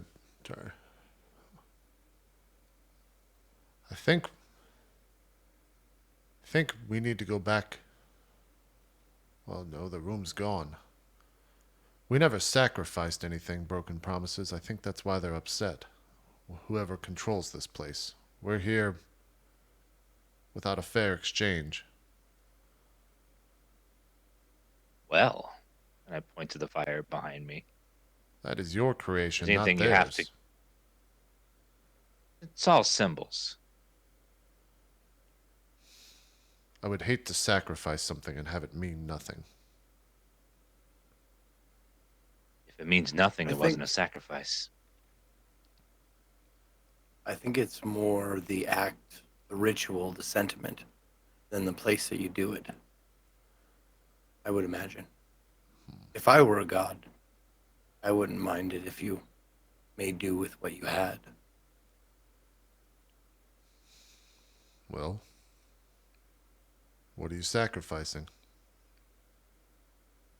Remember, this is a temple to Ramus's religion, and any sacrifice made here would be to Ramus or to like Right. that concept. Right. This yeah. is not a temple to anything but him and his ideas. I'm aware of that. Maharib's aware of that. Maharib brought that up. Do you foresee any problem with that, Ramus? Well, you could go to the top of the bell tower and brace the wind and throw whatever you want to sacrifice to the wind, and it will carry it away. Maybe it wants something from the two of you. You didn't pay the toll. Very well. I know what Or, I'm going to give. or it could be angry for another reason. When Would you be mad if everyone forgot about you? Sorry, Ramus. And then someone comes along and constructs with the power of those that abandoned you a great creation that reminds you of who it hates. Heaven doesn't remember this place. And you've reminded them of it, and they do not like it. Temple is reeks of their power. That's another option. Be mad at the magic we used here. Well, what if we did this? We go up to the bell tower. People who have not sacrificed the thing yet offer it to the wind and the storm. And then we make our way out of this place and you uncreate it and see if that subsides, it makes the storm subside. Sacrifices first would make the most sense. Maybe that's all they want. But if it's not,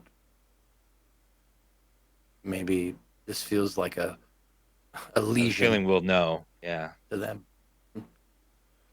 was I the only one when you fought that thing before? Those many voices whispering to me sounded like those that died from the city of brass. They were angry with me. Said it wasn't their time. I did not hear that, but No we were one not else heard that. We were not there, so why would they be angry at myself for broken promises?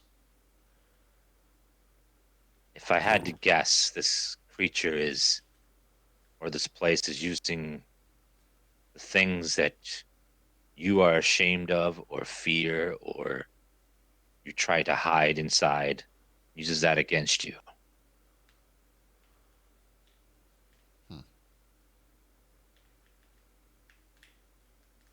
After we sacrifice our things, are we leaving the building? What's the plan? Well, sacrifice and see if the storm dies down. Fair And enough. if that doesn't work, try uncreating the temple. All right. Who did not sacrifice in the fire? I know I didn't. Maharib, you did not either? It was just me and you. What did you All two right. sacrifice? We were not there. I sacrificed my upbringing, my teachings, the lies of the Temple of the Sun. Berg? A black feather from a fallen comrade. I turned to Amira. Right. Yeah, she doesn't know what anybody's talking about, so she just kind of looks at you, but you look at her snapped off horns. Yeah. I just without interrupting the actual flow of the conversation, I just kind of whispered to Amira. They were just saying what they sacrificed in the fire. She nods. In Giant, I make eye contact with Amira and say, I need that weapon. Oh, You like fuck. this, she's got it on her back, and she scowls at you, and she's like, "It's mine now."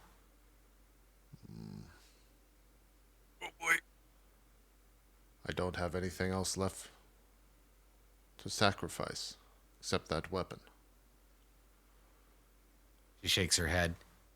It's mine. And besides, what's with all this obsession about sacrificing? Why can't we just have the things we have? This place full of hateful wind and ghosts. Why don't we just open the door and invite them in and kill them again? We can cut our way out of this place. I'm sick of everyone being such a coward about this. It's not cowardice. We're all talking in this language I don't understand, like I'm not here, and now you want my sword. It's all I have. I understand why you're upset, but we're You playing... don't understand anything. She leaves the room. She turns around and she's like, fine, just like storms out. Maharib, Right, and all that happened in a foreign language for all of you, so you just hear them like rumbling in giant language to each other, and then she walks out. And I feel like giant is a language you deliver at about like 2 or 3 volume levels higher than you would normally speak. There's no inside voice in giant. Yeah, just a lot of loud yelling and grunting. Yeah, they don't have a word for grumbling and- whisper. Yeah, it just Yeah, sounds like roaring Tim at Allen each other. just grunting towards each other. And then she leaves. You're like, I need that sword, and she's like, Yeah. Perfect. Yeah. What were you going to say, Dan? Maharib, it just has to be symbolic of something. It doesn't have to be the thing itself. If you have any things from your tribe that you want to be willing to sacrifice, things that remind you of things, anything you brought with you. Fair enough. Broken promises. Do you have parchment and some way to write?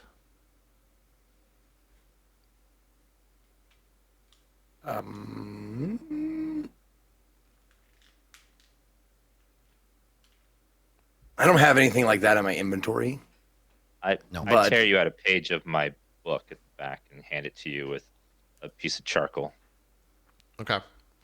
I scribble something on it and fold it up. Say, I'm ready. After you, broken promises.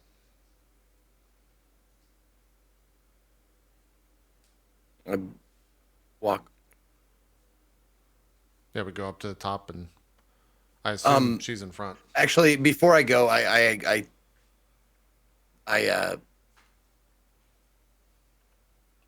well, no. We'll see. I see if this works, but I think it's more. okay. So the entrance to the tower is in this room, so you can just walk over to that door. The door's not rattling anymore. Do you hear that? Slightly bent out in its frame. I don't hear anything. Perhaps that's the problem. Exactly. The door was rattling before. The dust must have piled up all the way to the top. Well, would you like to open it or shall I? By all means. All right. I grab the door and prepare to do like so maybe before you to open it, maybe yeah. Yeah, well, maybe the shot is like, let me do it. You reach out, you put your hand on the door, and then before you open it, we'll go to break, and when we come back, we'll see what's on the other side. Yep. Is this Monday Night Football? What was that? No, it's Dragon Ball Z.